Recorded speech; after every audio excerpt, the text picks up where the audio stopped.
Shalom saudara, selamat pagi, siang, sore, dan juga malam ya. Dimanapun saudara berada, biarlah sukacita surga kasih karunia Tuhan tetap mengalir melimpahi kita semua. Amin ya. Saudara, pada kesempatan kali ini saya akan membahas satu tema yang cukup menarik ya, tentang iptek adalah sebuah anugerah daripada Tuhan.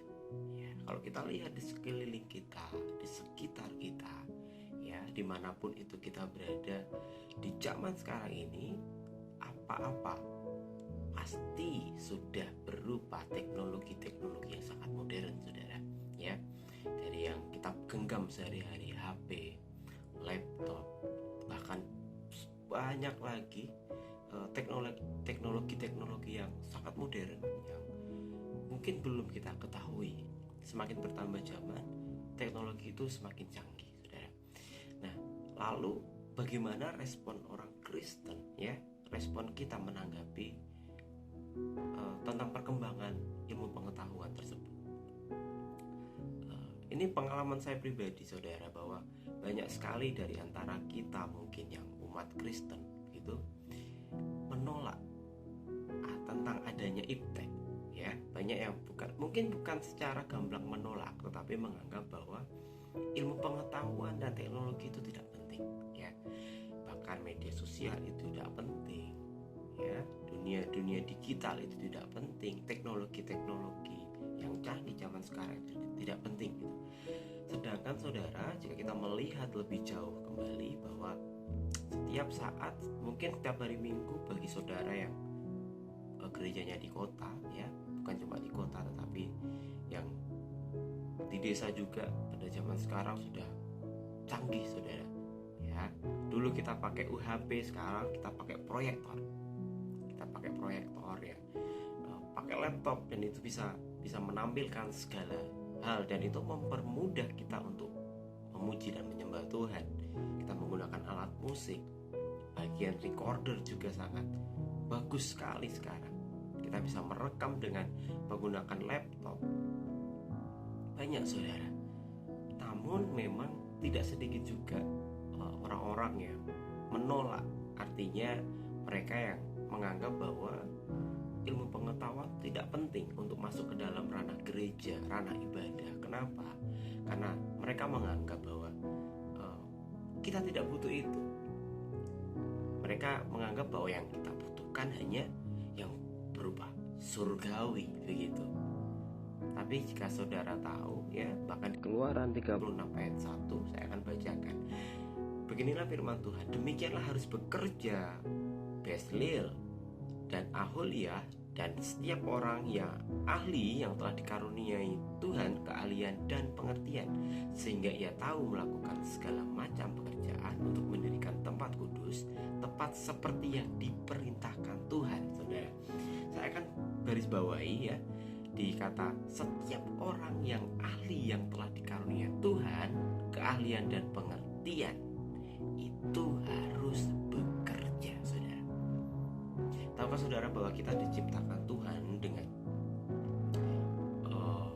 banyak sekali karunia ya. Di Matius juga dikatakan bahwa Tuhan memberi kita masing-masing talenta, begitu, dan minimal satu, saudara. Kita semua punya keahlian, dan ilmu pengetahuan, perkembangan teknologi juga itu adalah hasil dari karunia yang diberikan Tuhan kepada kita. Karena Tuhan memberikan kita akal budi untuk kita belajar, akal budi untuk kita mengembangkan, potensi untuk kita kembangkan, talenta untuk kita kembangkan.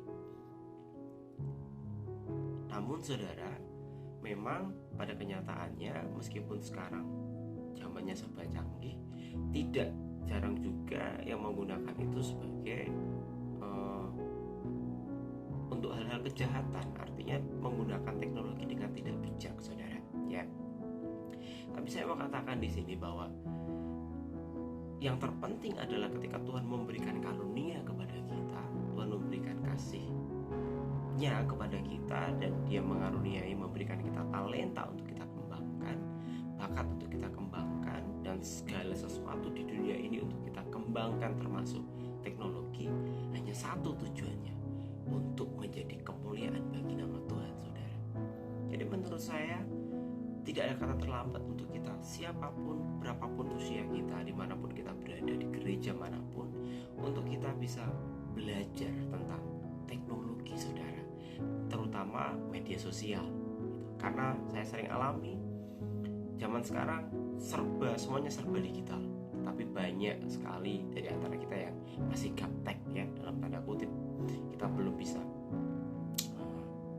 begitu cepat menerima informasi, dan kita masih sering termakan hoaks, saudara, terutama mungkin di grup-grup WhatsApp keluarga. Kita sering mendapatkan hoaks begitu, dan kita langsung percayai. Nah, inilah pentingnya teknologi, pentingnya kita belajar mengupgrade diri.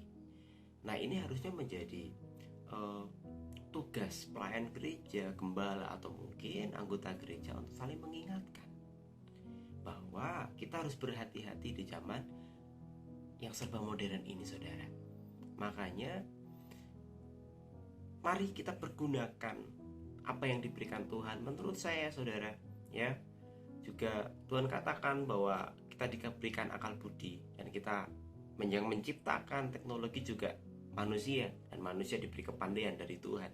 Nah, kita harus pergunakan apa yang sudah Tuhan sediakan, teknologi, media sosial, apapun itu untuk kemuliaan nama Tuhan. Yang penting kita menggunakannya dengan bijak, saudara. Dan hati-hati kembali bahwa kita bisa mendapatkan hal yang negatif ketika kita tidak waspada, saudara. Ya, sosial media bisa memberkati orang.